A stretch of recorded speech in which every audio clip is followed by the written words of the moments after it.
Assalamu alaikum. My name is Saurabh Kumar. I am from Dow University of Health Science, BSN Nursing Generic, second semester. आज का जो मेरा topic है anatomy physiology की presentation का वो है लंग्स। जो हमारे ऑब्जेक्ट हैं जिन्हें हम आज डिफाइन करेंगे वो है define the lungs first. Lungs क्या है, उसके बाद हम एक्सप्लेन करेंगे गैसेस एक्सचेंज लंग्स। लंग्स के अंदर जो प्रोसेस हो रहा है गैस एक्सचेंज का वो किस हिसाब से हो रहा है। और फिर हम आएंगे process of respiration in the lungs. फिर हम रेस्पिरेशन के प्रोसेस को भी डिफाइन करेंगे कि वो लंग्स में किस हवाले से हो रहा है। फिर आता है what's the mechanism of inspiration expiration. दो जो प्रोसेस हमारे ड्यूरिंग द रेस्पिरेशन हो रहे होते हैं, इंस्पिरेशन एंड एक्सपायरेशन, हम डिफाइन करेंगे कि इंस्पिरेशन और एक्सपायरेशन दोनों किस हिसाब से हो रहे हैं। एंड देन हम डिस्कस करेंगे show the difference between the right and the left lung.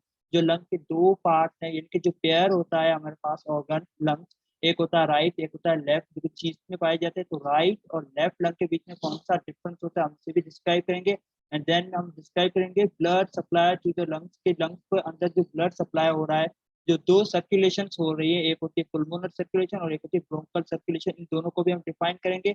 और उसके बाद हम कहेंगे show that how brain related to the lung function. फिर हम देखेंगे कि जो ब्रेन का बेसिक रिलेशन क्या होता है लंग से, ब्रेन कैसे कंट्रोल कर रहा होता है लंग के फंक्शन को। And then structure of the lung, lung की एनाटॉमी को डिस्कस करेंगे कि इसके अंदर कौन कौन सी स्ट्रक्चर आ रही है।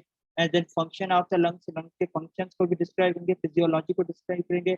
और फिर disease related to the lung. अब जो पहला है वो है लंग्स। लंग्स होता क्या है, बेसिकली इसकी शॉर्ट एक डेफिनेशन होती है, the pair of organ in the chest that supply body oxygen and remove carbon dioxide from the body. एक पेयर होता है ऑर्गन का जो चीज में पाया जाता है, जो बॉडी को ऑक्सीजन सप्लाई करता है for the process of energy. क्योंकि हम जानते हैं हमारी बॉडी की जितनी भी सेल्स होते हैं उनके अंदर जितनी भी एनर्जी के प्रोसेस हो रहे होते हैं, फिर चाहे वो कार्बोहाइड्रेट से रिलेटेड हो, प्रोटीन से, लिपिड से, उनको एक एनर्जी प्रोसेस में गुजारने के लिए हमें ऑक्सीजन की नीड पड़ती है।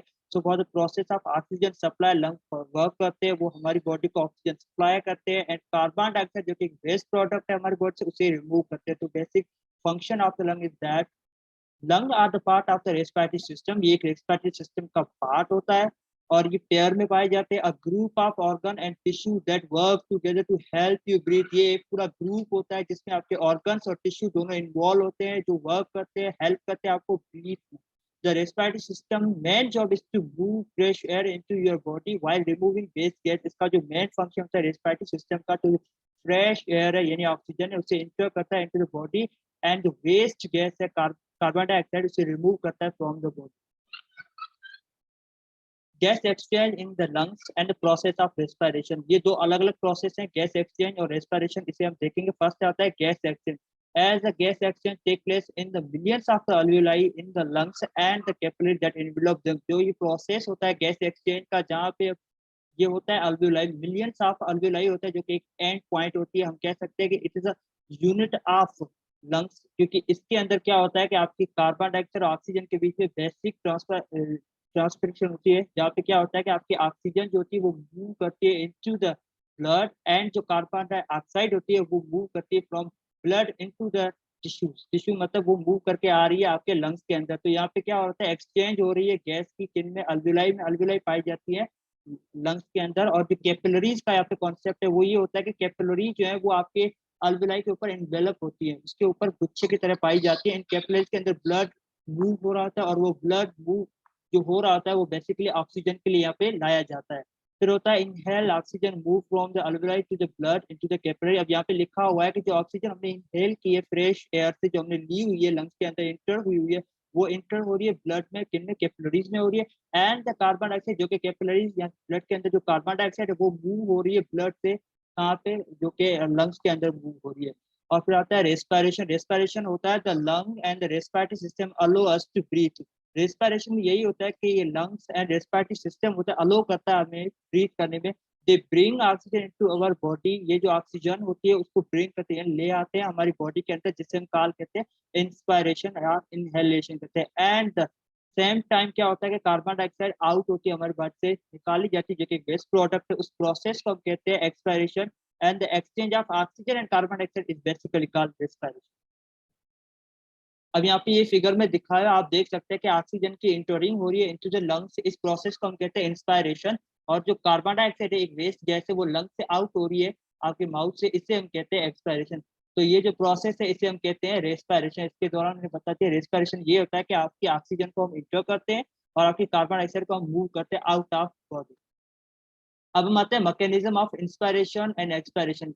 इन दोनों का मैकेनिज्म क्या है, इंस्पायरेशन और एक्सपायरेशन का? ये होता है कि inspiration, the first phase is called inspiration, ये पहला फेज होता है जिसे हम कहते हैं इंस्पायरेशन और inhalation. When the lungs inhale the, जब क्या होता है कि हम लंग्स इनहेल करते हैं, किसी भी चीज को इंटर करा होता है, द डायफ्राम कॉन्ट्रैक्ट होता है। इस प्रोसेस के अंदर जो आपका डायफ्राम होता है वो कॉन्ट्रैक्ट होता है एंड पुल्स डाउनवर्ड हो जाता है। As a result air rush in and fills the lung, जो एयर होती है, जो ऑक्सीजन होती है वो इंटर हो जाती है और आपके लंग के अंदर फिल हो जाती है।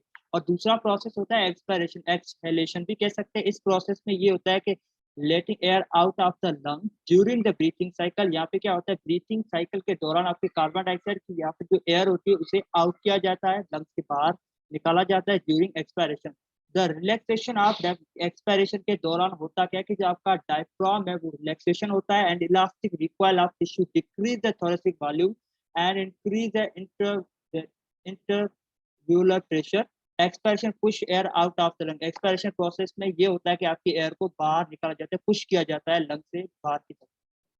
अब यहाँ पे ये फिगर में प्रोसेस समझा हुआ है इनहेलेशन और एक्सहेलेशन। इनहेलेशन मैंने आपको बता दिया, इसमें ये होता है कि जब आपकी एयर इंटर होती है यानी ऑक्सीजन इंटर होती है तो उसके दौरान आपकी डायफ्राम की कंडीशन दिखाई गई। यहाँ पे आपका डायफ्राम कॉन्ट्रैक्ट हो रहा है, चीज आपका एक्सपांड हो रहा है और एयर फ्लो हो रही है इन। यहाँ पे लिखा है एयर फ्लो इन, यानी आपकी ऑक्सीजन इंटर हो रही है इनटू द बॉडी। और दूसरी तरफ हम देखते हैं कि ये जो प्रोसेस है एक्सपायरेशन, ये सेकंड फेज में होता है। इसमें ये होता है कि आपकी जब भी कार्बन डाइऑक्साइड जो कि वेस्ट गैस है लंग, उसे जब बाहर निकाला होता है तो जो डायफ्राम की कंडीशन होती है वो कंडीशन ये होती है, इट्स रिलैक्स एंड चीज कॉन्ट्रैक्ट हो जाता है, जबकि वहां पे चीज आपका एक्सपांड हो रहा है और डायफ्राम कॉन्ट्रैक्ट हो रहा है और एयर जो फ्लो हो रही है वो इन नहीं हो रही है, आउट हो रही है। और इस प्रोसेस को हम कहते हैं एक्सहेलेशन। ये दोनों प्रोसेस है रेस्पिरेशन की। अब यहाँ पे एक फिगर दी हुई है, मैं इसमें आपको बताऊंगा कि basic difference between the left and right lung क्या होता है। मैंने आपको पहले कहा कि हम पेयर होते हैं लंग के, एक होता है राइट एक होता है लेफ्ट, और ये पाए जाते हैं चीस्ट में। तो यानी हम कह सकते हैं कि डायफ्राम का जो ऊपर वाला ऊपरी हिस्सा होता है उसे हम चीस्ट में कहते हैं। तो चीस्ट का जो बेसिक जो पार्ट है उसमें ये दो लंग पाए जाते हैं। अब आप देखें कि जो राइट लंग है वो फर्दर डिवाइडेड इंटू 3 लोब, और जबकि जो लेफ्ट लंग है, जो लंग है वो फर्दर डिवाइडेड इंटू 2 लोब। अब जो राइट की हम बात करें तो उसमें जो ऊपरी वाला हिस्सा या जो ऊपरी पार्ट है उसे हम कहते हैं सुपीरियर लोब, वाइल जो बीच वाला होता है उसे हम कहते हैं मिडिल, और जो नीचे वाला होता है उसे हम कहते हैं इंफीरियर। जबकि हम अगर लेफ्ट साइड देखें तो यहाँ पे सिर्फ दो ही पार्ट्स हैं, जिसमें अगर ऊपर की बात की जाए तो ये होता है आपका सुपीरियर, जबकि नीचे की बात की जाए तो ये होता है इंटीरियर। मतलब कि आपके राइट और लेफ्ट लंग में जो डिफरेंस होते हैं, राइट की बात की जाए तो 3 लोब होते हैं, लेफ्ट की बात की जाए तो 2 लोब होते हैं। तो this is the basic difference between the right and the left lung. Structure आप लंग की बात करें कि लंग की स्ट्रक्चर क्या होती है, यहाँ पे हम बात करें कि इसकी एनाटॉमी क्या होती है। तो lung are the pair soft spongy, ये पेयर में होते हैं, सॉफ्ट होते हैं, स्पॉन्जी होती है एंड हाईली वस्कुलराइज स्ट्रक्चर होती है। The right lung is partition into 3 lobe, जैसे कि मैंने बताया कि राइट लोब में तीन, राइट लंग में 3 लोब पाए जाते हैं, वाइल द लेफ्ट में 2 लोब पाए जाते हैं। The lung occupy most of the चीज कैविटी, जो आपकी हम चीज कैविटी का जो मोस्ट ऑफ द पार्ट है वो लंग्स उसे क्या करते हैं, ऑक्यूपाई करते हैं। ये पाए जाते हैं इनटू योर रिब केज के अंदर पाए जाते हैं। Each lung is enclose by 2 thin membrane, एक लंग 2 थिन मेम्ब्रेन के अंदर इनक्लोज होता है जिन्हें हम कहते हैं प्लूरल मेम्ब्रेन। ये दो मेम्ब्रेन्स होती है जो हमारे लंग्स को कवर कर रही होती है। Within the pleural membrane there is a fluid called narrow cavity called pleural cavity. Pleural membrane के अंदर एक कैविटी होती है जिसके अंदर एक प्लूरल जो स्पेस होता है उसे हम कहते हैं प्लूरल कैविटी कहते हैं। दिस फ्लूइड, उसके अंदर जो फ्लूइड होता है वो बेसिकली वर्क कर रहा होता है लुब्रिकेंट, जो आपके लंग्स के लिए वर्क कर रहा होता है एज अ लुब्रिकेंट। कौन? प्लूरल कैविटी के अंदर पाया जाने वाला सब्सटेंस। अब हम बात करते हैं यहाँ पे, जैसे कि मैंने वहाँ पे बताया एनाटॉमी, तो एनाटॉमी हम यहाँ पे भी देख सकते हैं कि जब बात हम कहते हैं कि या कि ट्रेकिया के बाद इंटरिंग हो रही होती है ब्रोंकस, ब्रोंकस जैसे ही अंदर एंटर होते हैं, यहाँ पे आप देख सकते हैं जिस पॉइंट पे ब्रोंकस इंटर होने उसे हम कहते हैं हिलम। और आप यहाँ देख सकते हैं कि अल्वेलाई यहाँ पे दिखाया गया है, राइट प्राइमरी ब्रोंकाई दिखाया गया है, राइट सुपीरियर लोब दिखाया गया। सुपीरियर लोब मैंने कहा था कि यहाँ पे 3 लोब हैं, किसमें? राइट में। एक होता है सुपीरियर, एक होता है इंफीरियर, एक होता है मिडिल। और अगर हम बात करें same to same left side की तो वहाँ पे 2 लोब पाए जाते हैं, एक होता है इंफीरियर और एक होता है सुपीरियर, एक होता है इंफीरियर। और यहाँ पे लाइट लेफ्ट प्राइमरी ब्रोंकस को भी शो किया गया। कार्डियक नोक, ये जो होता है कार्डियक नोक, ये वो स्पेस होता है जहाँ आपके हार्ट को जगह दी जा रही है। आप देख सकते हैं, हम कहते हैं अक्सर कि हमारी हार्ट की जो पोजीशन होती है वो तो मिड लाइन होती है, लेकिन वो थोड़ा सा वो आपकी लेफ्ट साइड होता है। जो लेफ्ट साइड वो होता है बेसिकली लेफ्ट साइड जो आपका लंग है उसके यहाँ पे एक थोड़ी सी स्पेस होती है जो उससे स्पेस प्रोवाइड करा है किसी हार्ट को, हार्ट की जो स्पेस वो प्रोवाइड करा है उससे हम कहते हैं कार्डियक नॉब। तो ये कहाँ पाया जाता है? लेफ्ट साइड पे। तो ये बेसिक एनाटॉमी है आफ्टर लंग। फिर अगर हम आगे कंटिन्यू करते हैं, inside each lung each bronchi progressively divide into very fine branches called bronchioles. एक ब्रोंका जो कि इंटर हो रहा है वो हर लंग के अंदर जो इंटर हो रहा है दोनों लंग्स में वो फर्दर डिवाइड है किन में? ब्रोंक्यूल्स में। Each bronchiole terminate at a टिनी hollow sac like alveolar duct containing a number of air sacs or alveoli। एक एक जो ब्रोंक्यूल है वो टर्मिनेट हो रहा है, खत्म हो रहा है एक छोटी सी अल्वेलाई पे। And the alveoli are consider as a respiratory surface, जो कि मैंने पहले ही बता दिया कि अल्वेलाई को हम कंसीडर करते हैं रेस्पिरेटरी सरफेस क्योंकि यहाँ पे आपकी बेसिक एक्सचेंज आप गैसेस हो रही है। अब बताए स्ट्रक्चर, या स्ट्रक्चर में शॉर्टली मैं आपको बता देता हूँ कि होता क्या प्रोसेस। सबसे पहले आपका ट्रेकिया आता है स्ट्रक्चर में, ट्रेकिया के बाद आपकी आती है प्राइमरी ब्रोंकस, फिर आते हैं स्मॉल ब्रोंक्यूल्स आते हैं और उसके बाद आते हैं ब्रोंक्यूल्स, ब्रोंकस के बाद ब्रोंक्यूल्स आते हैं, उसके बाद टर्मिनल ब्रोंक्यूल्स यहाँ पे शो किए गए हैं। और फिर आप देखते हैं ये टर्मिनल ब्रोंक्यूल्स ये आउट पाउचिंग होती है, यहाँ पे फिगर में दिखाया गया था आउट पाउचिंग में पाउच की सूरत में पाए जाते हैं, गैस एक्सचेंज टेक प्लेस होती है यहाँ पे। आल्सो कॉल्ड रेस्पिरेटरी ब्रोंक्यूल्स, इनमें हम एक दूसरा भी नाम देते हैं जैसे हम कहते हैं रेस्पिरेटरी ब्रोंक्यूल्स। और फिर होता है अल्वेओलर डक्ट एंड अल्वेओलर सैक्स एंड अल्वेओलर। ये पूरा जो स्ट्रक्चर है internal structure of the lung दिखाया गया है, ये राइट और लेफ्ट दोनों में पाया जाता है। अब ये होता है हम कहते हैं कि जो हार्ट को ब्लड लंग्स को जो मतलब ब्लड प्रोवाइड किया जाता है, सर्कुलेशन होती है लंग्स की, तो वो हम ओवरऑल इसमें देखेंगे। यहाँ पे ओवरऑल दो मैंने आपको सर्कुलेशन बता दूं, पहली एक होती है पुल्मोनरी, एक होती है bronchus.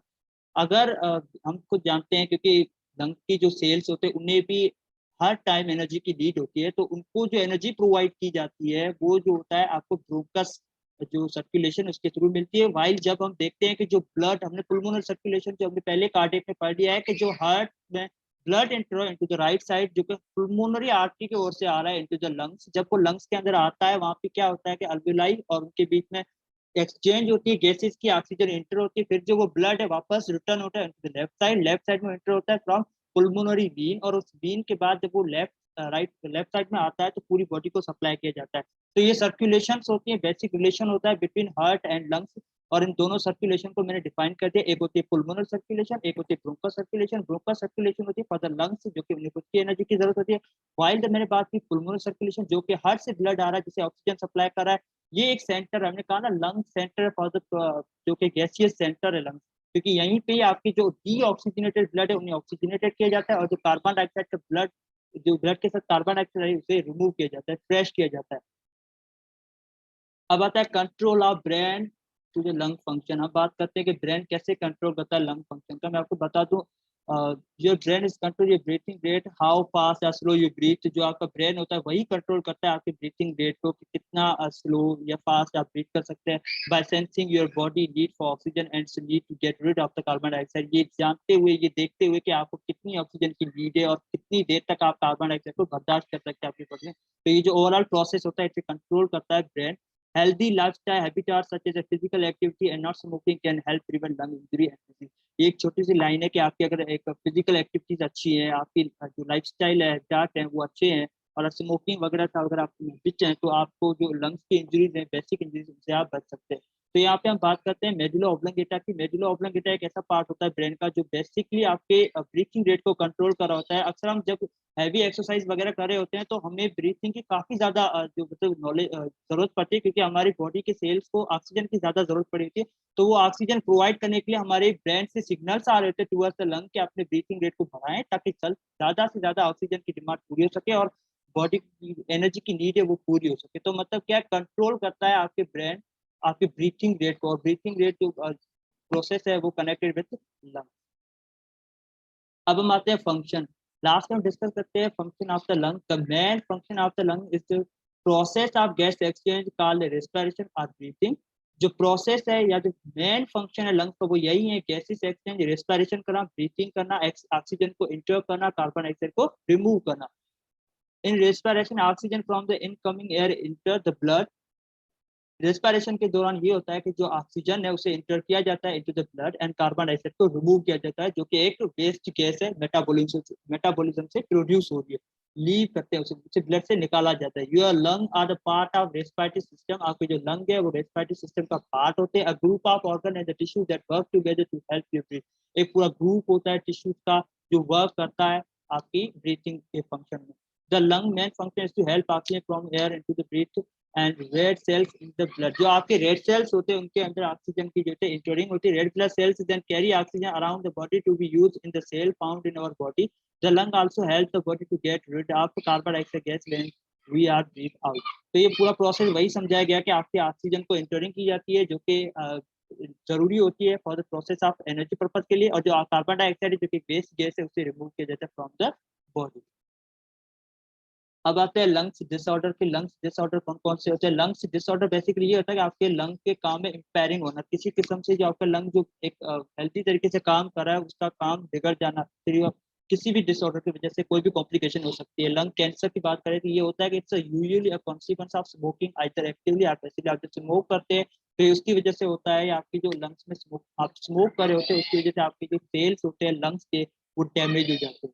Because of smoking epithelial से लूज सीलिया, आपकी स्मोकिंग करने की हैबिट की वजह से जो एपिथेलिया सेल्स होते हैं वो सीलिया को लूज कर देते हैं, और उसकी वजह से ये होता है कि that the germs are settled inside lungs, की वजह से ये होता है जर्म्स होते हैं वो रिमूव नहीं हो पाते हैं क्योंकि सीलिया डैमेज हो चुके हैं और वो सेटल डाउन हो जाते हैं इनसाइड द लंग, वो लंग के अंदर इंटर हो जाते हैं। Later cell with abnormal nuclei appear in the thickening epithelial line, फिर जो वो सेल्स होते हैं वो एब्नॉर्मली न्यूक्लिया अपीयर हो रहे थे जो आपकी लाइनिंग एपिथेलियल वहां पे which start divide rapidly without following normal cycle, without किसी नॉर्मल साइकिल को फॉलो करते हुए वो एक रैपिड तरीके से डिवाइड हो रहे हैं, और उस डिवीजन की वजह से ही क्या होता है आपकी लंग कैंसर होती है and then become lung cancer. तो ये पूरा प्रोसेस ये होता है कि आप जब स्मोक करते हैं आपके एपिथेलिया से के सीलिया रिमूव हो जाते हैं, वो खत्म हो जाते हैं। सीलिया के खत्म होने के बाद जो जर्म्स वगैरह होते हैं डस्ट पार्टिकल वो लंग के अंदर इनसाइड वो बैठ जाते हैं और उनकी जो डिवीजन होती है वो एबनॉर्मल तरीके से होने लगती है, और जब वो एबनॉर्मल तरीके से डिवाइड होते हैं तो इस प्रोसेस को हम कहते हैं लंग कैंसर।